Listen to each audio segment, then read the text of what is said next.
Welcome to the Please Suck Less podcast, a podcast where I voice my opinions and views about things that piss me off and how we can make the world suck just a little bit less. Thanks for listening. As firefighters, sometimes we are our own worst enemy.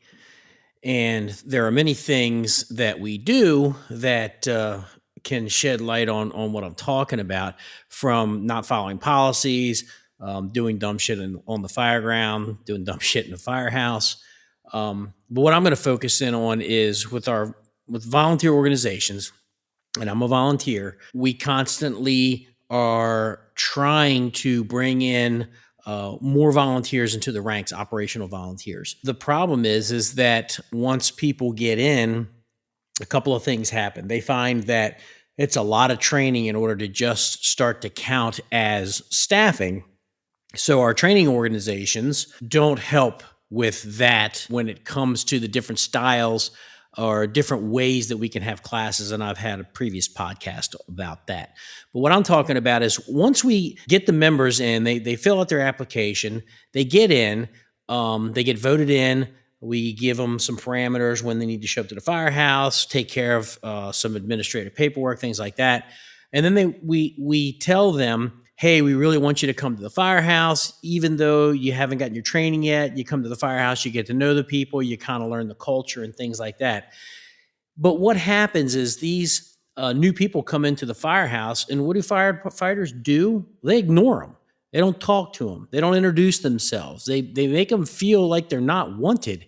And as that progresses and nobody's trying to correct that, making them feel welcome, giving them open arms and whatnot, they eventually just say, you know what, screw this. Nope, they obviously don't want me here. They're not treating me like they want me here. And they leave. And then we turn around and complain we don't have enough volunteers. The ranks are dwindling. But a lot of that is on us as leaders in the organization. Whether you're a senior firefighter or you're the chief of the department, you have to want to prove yourself to the new people that we want you here. You can say it all day long, but if your actions show different, they're going to leave. So we need to make sure that when we get new members in, we make them feel welcome. We show them around the firehouse. We introduce them to people. We teach them our culture. We set them up for success, whether it be an internal orientation program.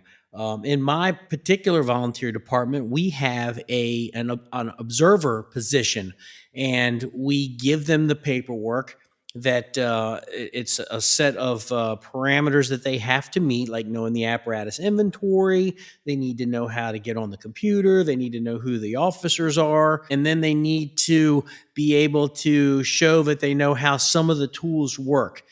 And there's rules that go along with that particular position. But once they pass that observer status, then we give them an orange helmet and we give them a traffic vest. We don't give them turnout gear because they haven't had any classes yet.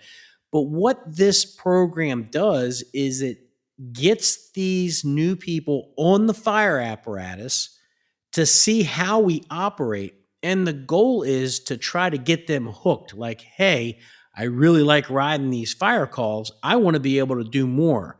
What do I have to do to be able to do more? Well, you're going to have to come to the firehouse even more. You're going to have to take training classes. So having that little orientation program and that observer status, it works on getting these new members hooked. But I've seen organizations out there that just ignore these new people when they come in. They don't talk to them. They don't explain what's going on. They show up at the firehouse. You can tell that they feel lost. They don't know anybody. Nobody's taken the extra couple of minutes to introduce themselves, to show them stuff.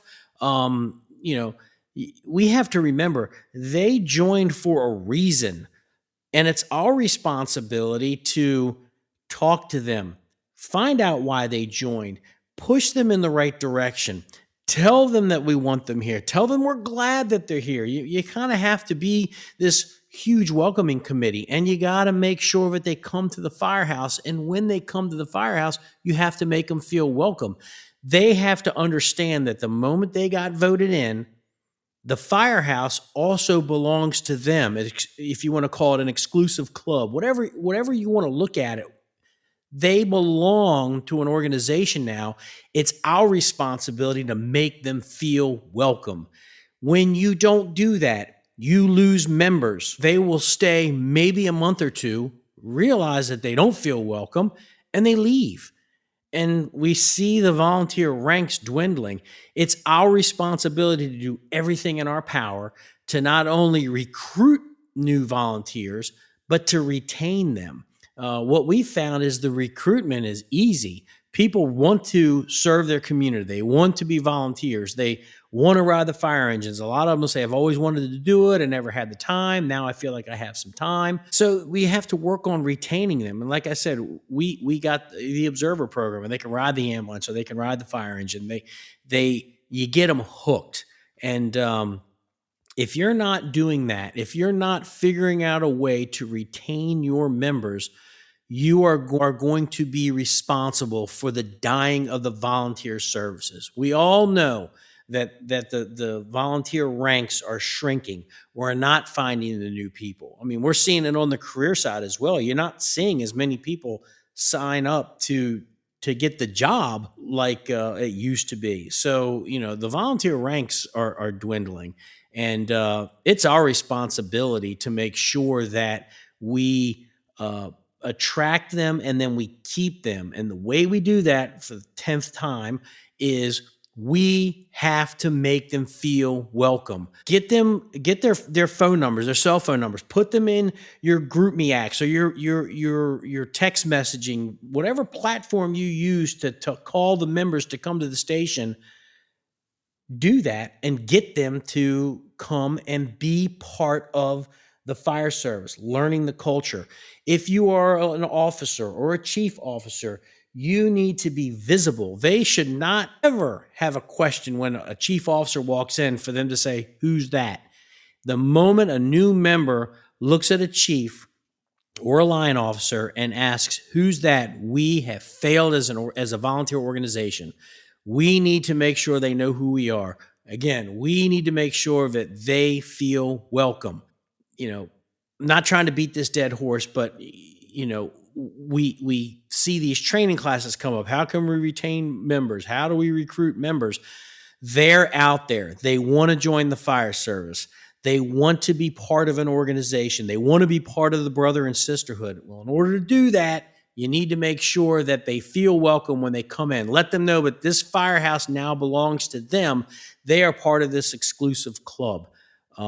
And then you do everything that you can to keep them. Now, there are people that just aren't going to stay once they recognize how much training's involved and the length of time that it takes to become a certified member or a riding member that counts as minimum staffing. It is a lot of training. And like I said, that's a whole nother podcast that I did of how we can make that happen.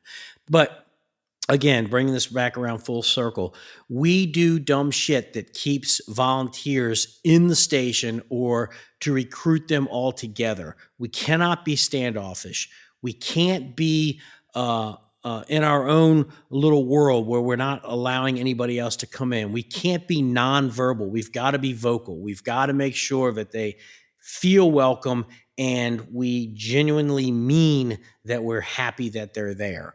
And again, it all comes down to the leadership of the organization, making sure that they're setting the tone, making sure that all members are coming to the firehouse. All members are taking these new members, hand if you have to, take them by the hand, show them the apparatus, make them feel that they are missing out if they don't take these classes to become minimum staffing. So again, I know I'm talking in circles, but it's something that has been bothering me for a long time.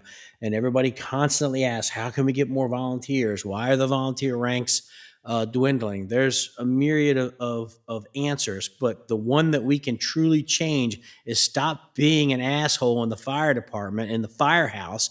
When you see new members, embrace them, take them under your wing, mentor them, make them feel welcome, make sure they understand that we want you here. We're happy that you're here, and we're going to do everything we can to make you succeed. Is it a lot of work? You bet it is. But in the end, it's worth it. We keep our volunteer ranks strong. We bring in new members. You cultivate these members.